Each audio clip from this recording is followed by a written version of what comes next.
This is day 6 of the March 91 7-day retreat at Springwater.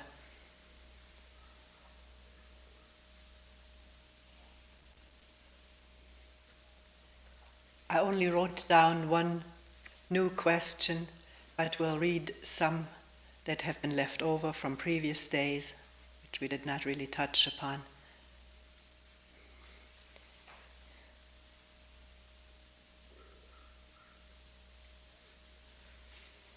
Why is it that a moment of undividedness,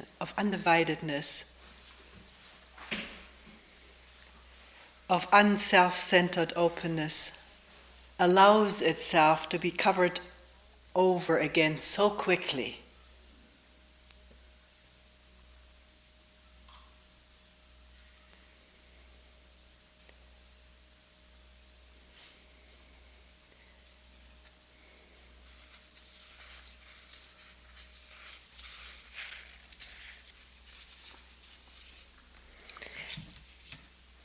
And these are the earlier questions. After several days of sitting, I feel calm inside. When I think of the war, the misery among human beings, the broken trees, I wonder how it is that I can feel so calm inside. Then there is some guilt, and the thought that maybe I should do something about the problems outside. Yet I also realize that I can't.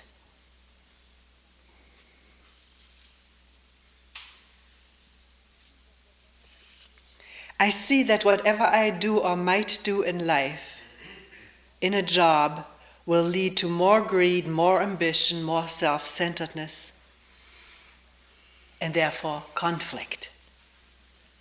This is becoming ever more clear to me. What is one to do in one's life, not wanting to participate in all of that?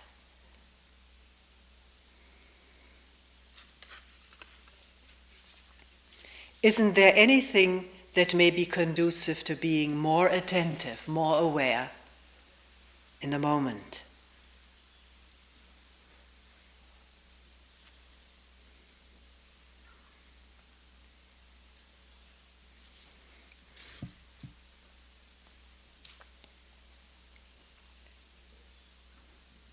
The first question, why is it that a moment, no matter how brief or extended, of an openness which is undivided and does not have self-centeredness as its focus, its overpowering focus, why does that allow itself to be covered up so quickly again?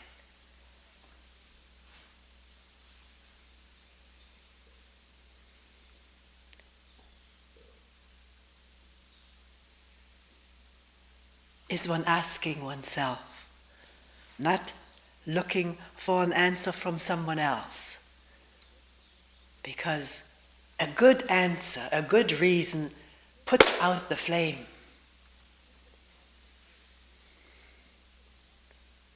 Deprives it of the oxygen needed to keep it alive. That flame of wondering.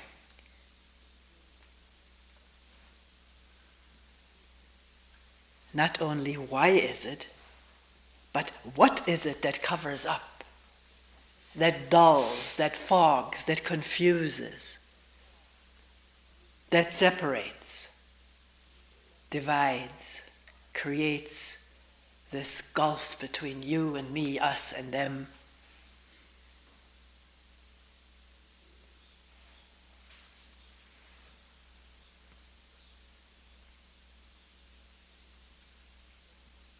That question is strong and meaningful and gripping. Then one has to look, doesn't one? Waking up from covered upness, because as long as there's no waking up in covered upness, we remain covered up.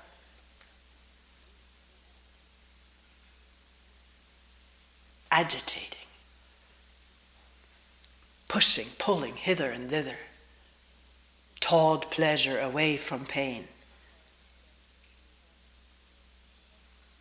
toward security and constantly feeling insecure,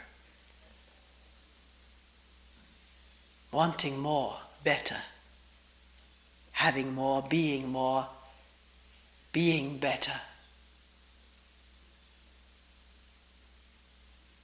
This is what covers up this not lifelong habit, but millennia-old habits in human beings. And we are, right now as we're sitting here, the results of our collected, communal, total past, which includes our animal ancestry,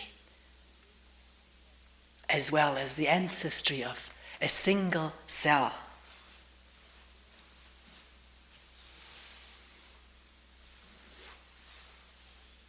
Needing to divide.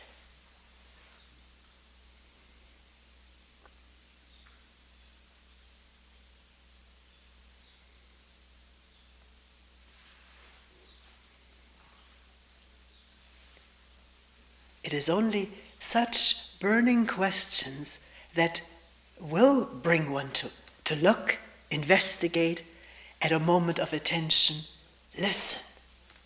Take a moment and listen. What is it right now? What is going on? When maybe 20 minutes ago, or a month ago, or a year ago, there was this no conflict state in which I needed, wanted nothing, because I wasn't even there. What's going on now? Let me find out about it, listen to it. And if I need to find out, there will be attention, because there will be energy to look. Attention and energy are not divided processes. Attention is energy collecting, like a laser beam. It has such power as compared to diffuse light. Gather it together has tremendous power. The energy to illumine, to make whole, or to reveal wholeness.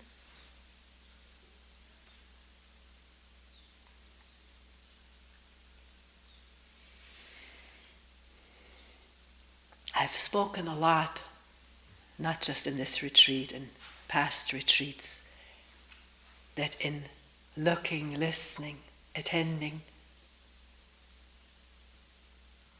there is no method. There is no focus, because awareness embraces the whole. It is the whole.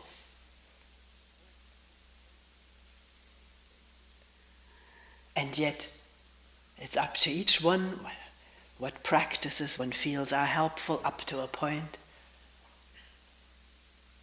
And most people who talk to me about their practices do say that it is helpful up to a point. The point always being that one who does all of that, the meditator, the controller, the wanter, the achiever,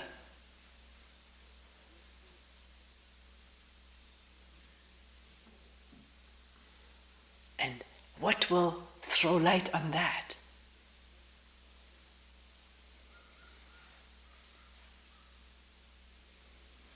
Or bring it into view, into light, so it is seen through as this incredible power of single and collective thought, tradition.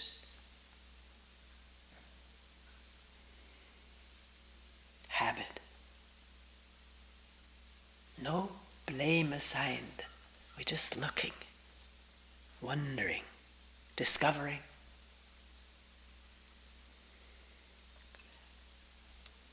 So let's go into that question. Is there nothing that one can do? Is there nothing that will help bring about awareness? Having talked so much about there being no method, no focus, thought can so easily, in its logical machinations, say, well, then there's nothing I can do. So why even sit? Why even come to a quiet place? Or again, let no one tell one what to do or what is good, but find out for oneself. Retreats are offered at this place. And I go around as much as I can to hold retreats elsewhere. Because no question, no doubt in my mind of the helpfulness and the beauty of a period of quiet, where in quietness we can meet ourselves and each other in a way that is very difficult in our hustle-bustle life, so full of stimulation, pleasure, fear, noise, work, overwork,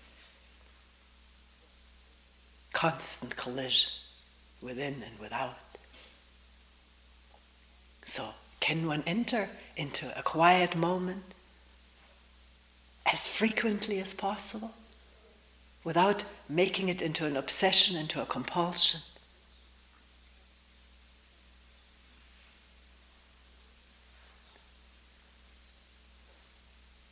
Sometimes people are concerned, will I get addicted to quietness? Well, in quietness, let's find out about all of our addictions. Quietness may be one place where they can reveal themselves, at least for the first time. Or in a quiet moment in our hustle-bustle life, stopping in one's tracks, as it were, stopping to look and listen. What's happening? What's going on right now? The addictiveness of our drives, our thoughts, our pleasures, our fears.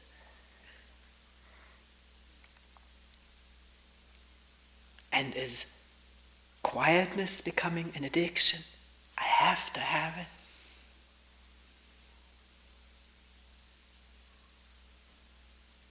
Or is it in quietness that this whole self-process reveals itself clearly, can reveal itself clearly? And more than that,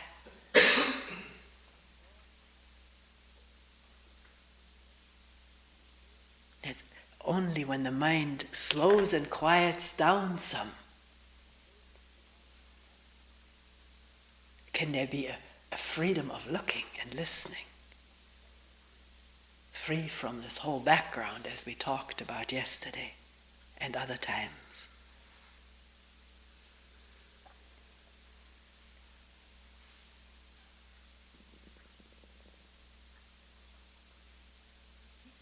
Unless we look freely, we can't see, we can't hear. Free from all what we know and our prejudices, our cravings and fears. So, can they reveal themselves in quietness, in a quiet being with whatever comes up?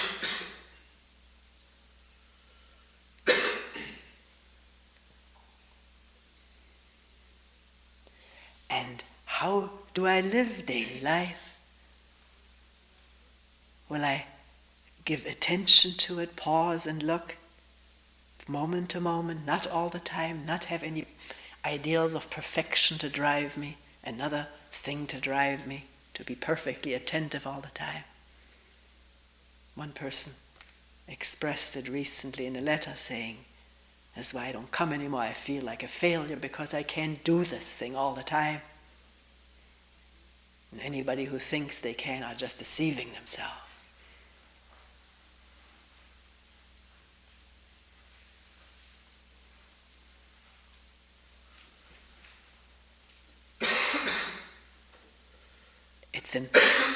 It is in our daily moment-to-moment living that a lot of what we talk about here will reveal itself much more concretely and actively, powerfully.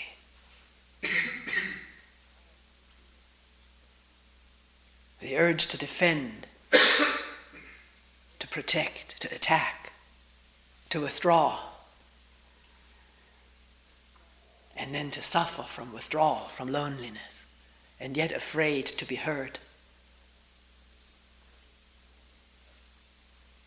And then maybe in such a moment of feeling heard or flattered, wondering what is going on.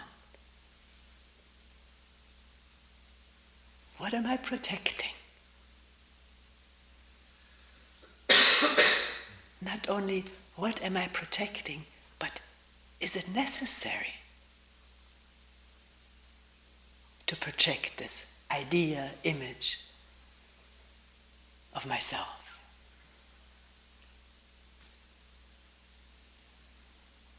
Or can I listen to what somebody says, like, sometimes a shirt on the clothesline with a breeze blowing through it, it looks as though someone is in it. But it isn't. It's just the wind blowing through it.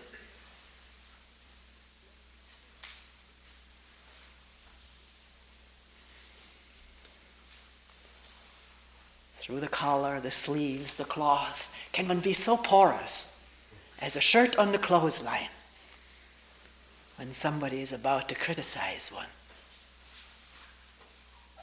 And by that I don't mean not listen, to sort of plug the ears as it were, and remain or develop an indifference. That's not being alive.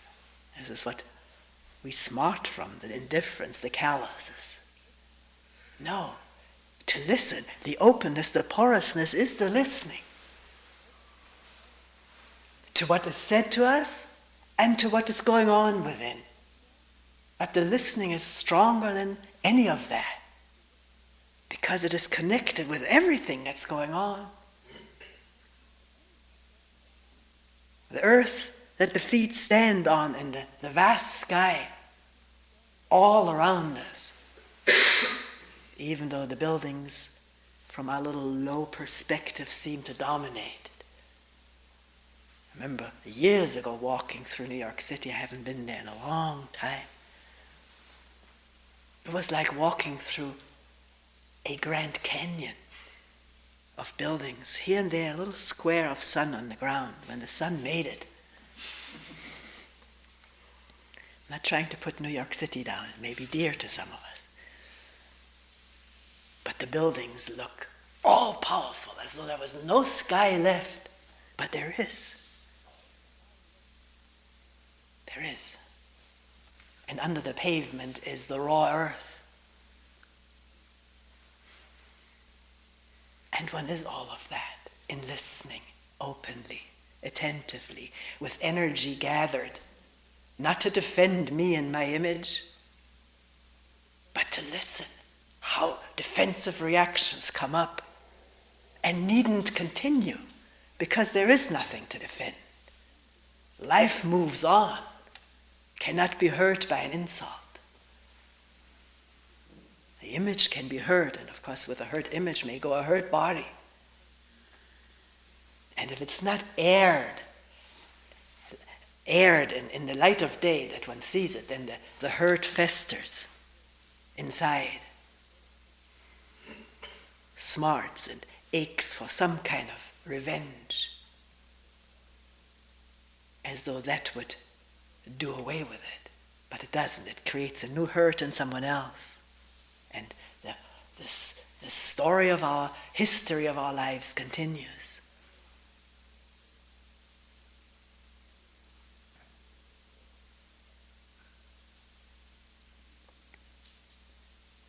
So how do I live?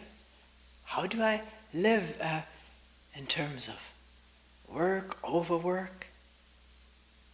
Some people tell me they work 12 hours a day. Not without stress, and then coming home just exhausted.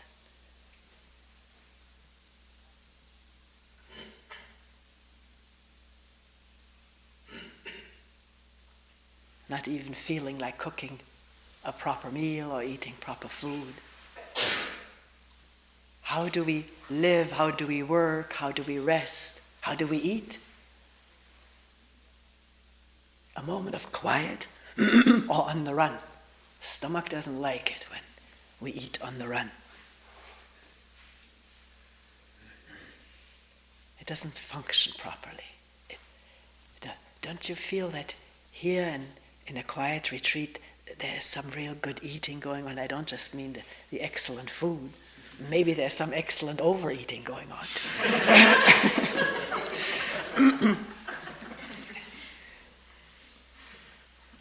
But one has some space, some quiet, some time. You can look out the window and watch the birds feeding, flying up and down. A sky crew and a ground crew.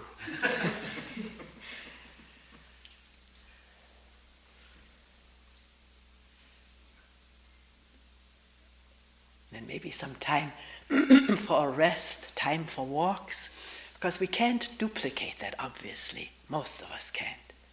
In our daily life, there's lots of things that we have to attend to. But I remember when I started this whole work, at the age of 40, that's now 24 years ago, there were lots of things I noticed I didn't have to continue. Clubs I belonged to, things I was doing where I was doing some performing. So much seemed dispensable, not to be renounced. There was no renunciation going on. It was just, that didn't appear so vital anymore and could let go of. So there was more space to go to retreat, travel to a quiet place, or at least somewhat quiet place.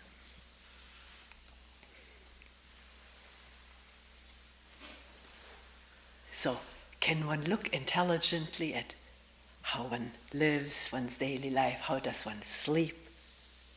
When does one go to bed? Of course, some people can't go to sleep early. Then does one have time to rest in the morning? Or is one so fixed in one's ideas one is a night person? These things are lots of ideas.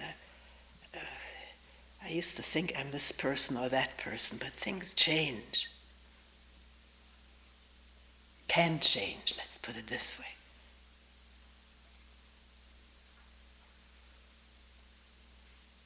How does one spend one's leisure time? And what is the effect of it? Can one be open to watch it freely? Not already knowing I can't change that, this is what I need. But open. Experimenting with it maybe.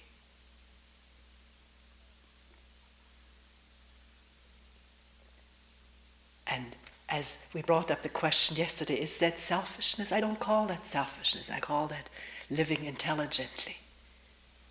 Taking intelligent care of this body, which is an enormously sensitive instrument with incredible capacity and potential for sensitivity, receptivity, openness, vulnerability. And maybe the emergence of lovingness, compassion for each other.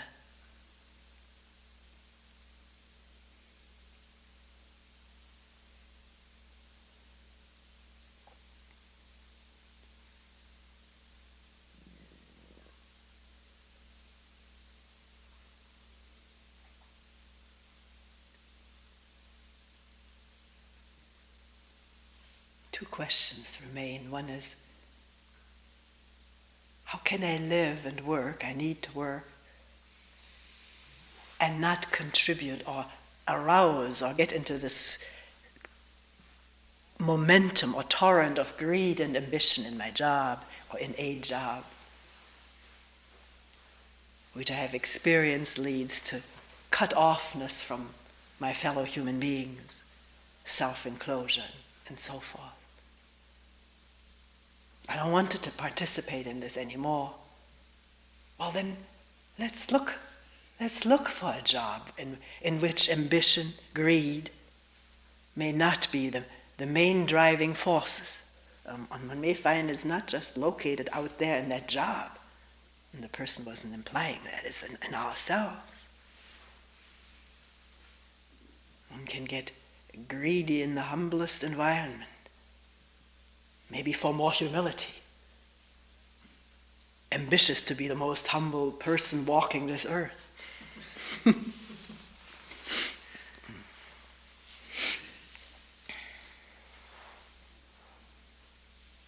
So it always takes wondering and watching, awareness, which does not allow self-deception, which illumines, and then will one immediately rationalize it away, defend it away, or say, yeah, this is how I am, or just was.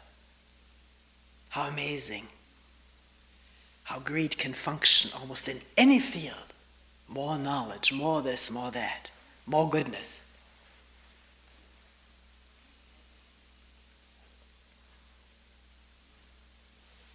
But there are definitely jobs which are less conducive to having to prove oneself, one's ambitions. There are jobs that demand that you prove your ambition, your motivation to climb the ladder. And one doesn't have to enter into such a job. There's an ever-increasing sector of services to human beings, counseling services, but also body work. People go into that more and more, which may not be disconnected from greed again, to make more money or so. But where do one's interests lie? In being with people, understanding people. One can also have a greed for helping people and doesn't even understand how to help oneself. So can whatever we are doing go intimately hand in hand with looking at ourselves as the occasion arises, as awareness clicks in. Not just seek satisfaction and taking care of someone else's problems so one doesn't have to face one's own. They're easier faced than others. But work together, becoming transparent to oneself as one works with someone else.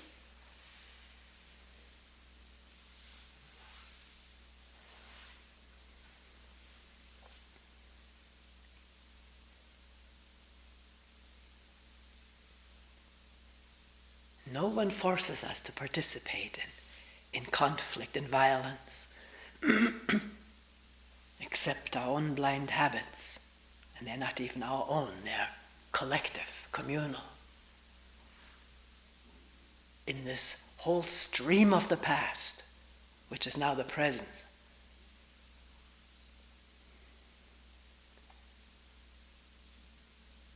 And this fear which several people have voiced, were like coming from a retreat or from some real insight into undividedness, no separation, and some lovingness for others.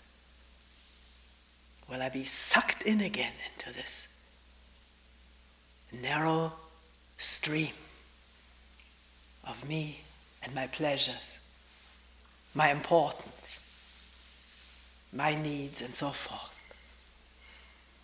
Well, is the question alive so that one can look?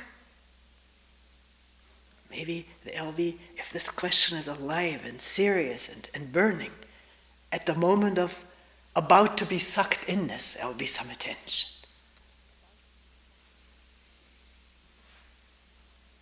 And one may realize that there is freedom not to go along with something without compulsion or control, but that intelligence functions in a moment of clear awareness.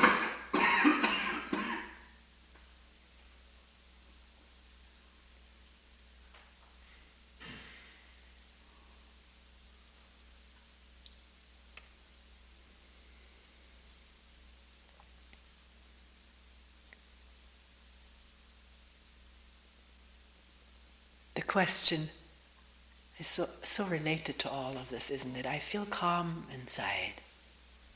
Some calm. They're thoughts, but they're not dividing up and have much power.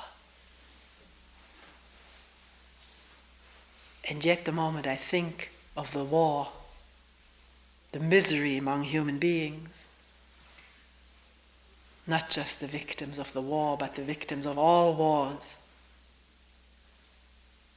Abroad and at home, maybe in our own home. The broken trees. How can I be calm inside? And yet I feel there is calm, because I haven't thought about all of that. Thinking about it, there comes a feeling.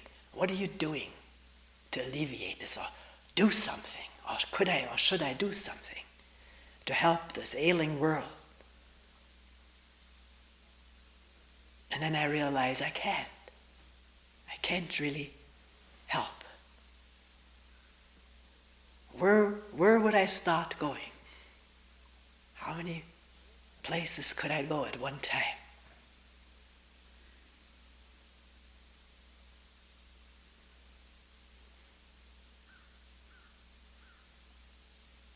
There's misery covering this globe.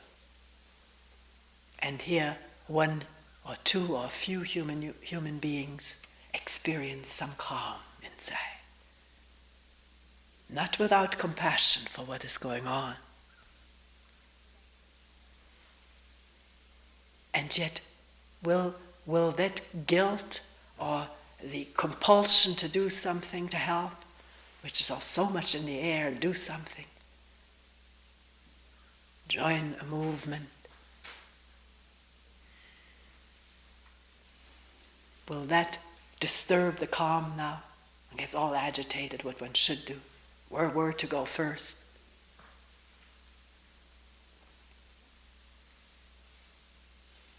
Or I'm wondering, this is not prepared, I'm just looking, are we all looking together? I think we are. Is calm coming into being in a human being? Does that also have something to do with this whole consciousness of human beings, which is in such agitation? And here and there, a cell of calm.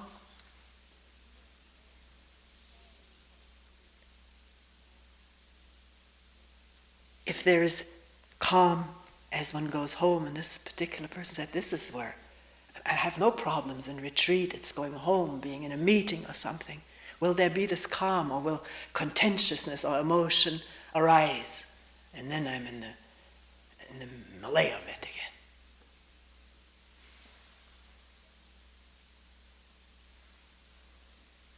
Because if one was in that meeting, let's take it, and there was this deep, sustained calm,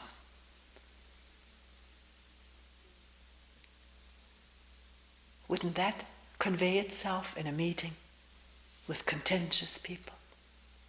Maybe make itself felt, maybe not. Or does one immediately have to enter into the contention, take a side, protect a position, express oneself?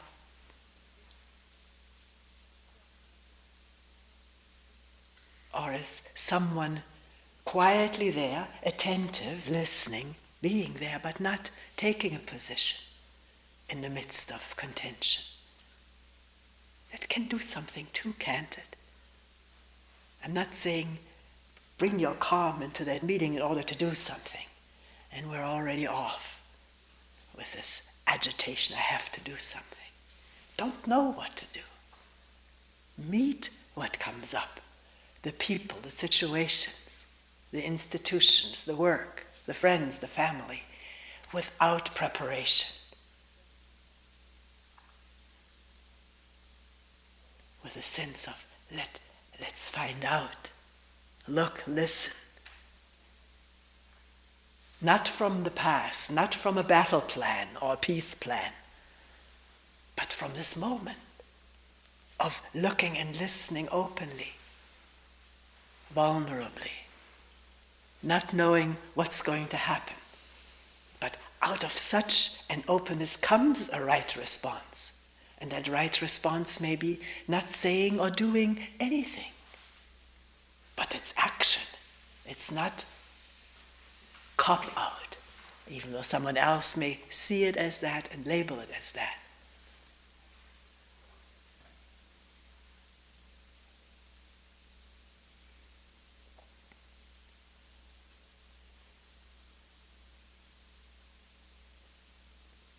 helping or doing something always means to us going out. It's maybe comes from missionary history, and we're not belittling the work that some people have done to take care of starving, famine-ridden people.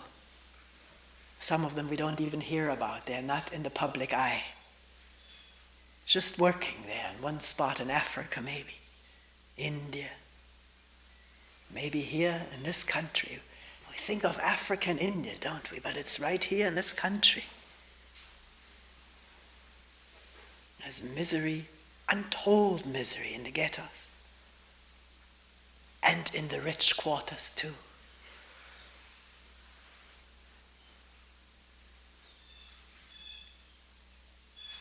Can we, if we don't have that enterprise to go someplace, maybe we have family,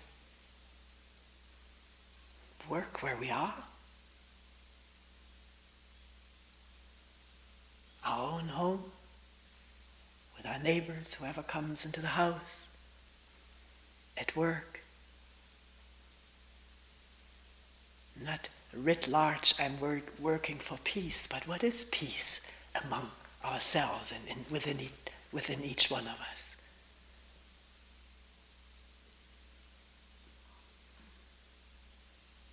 Peace without guilt. Because guilt reinforces this idea of a self that is bad, should be doing this instead of that, and keeps the blinders on, the shutters. It's only without guilt or regret or compulsion that we can look at what's going on in this moment, in this situation, in this relationship. Not atoning for past misdeeds. If that was our compulsion, we would be nothing doing but atoning for the rest of our life, because we've done everything under the sun, aren't even aware of it. But can we be here now, regardless of what we did or others did in the past?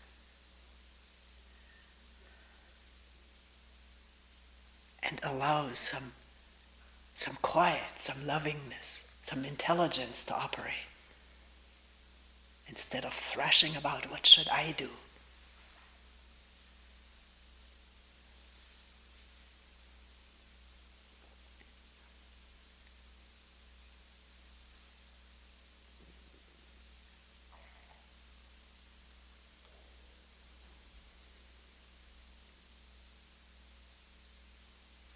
And if someone may say, fortunate person who feels some calm. I didn't feel calm during this whole retreat.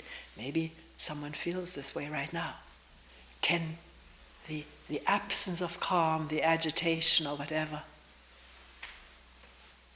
be regarded with calm?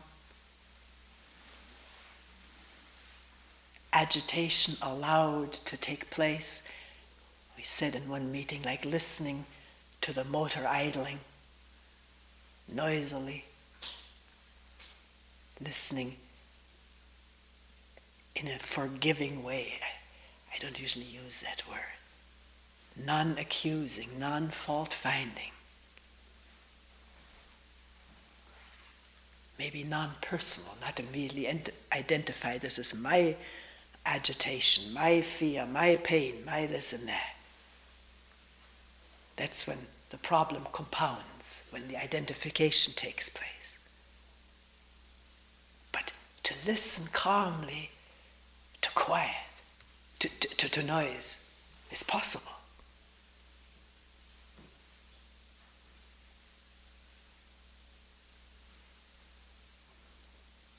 Is it? Listen calmly to the noise inside and out, without wanting it to terminate, without taking a position for or against, without resistance. In a gentle way, wondering what this is all about. and not knowing the answer.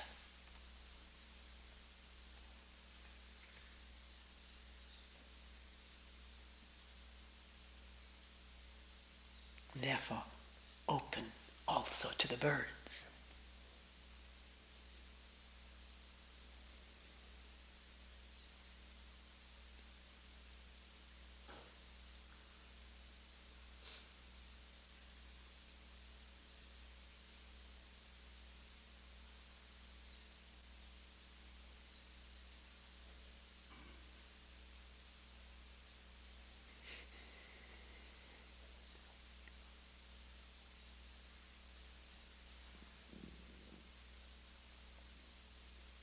We will end here for today.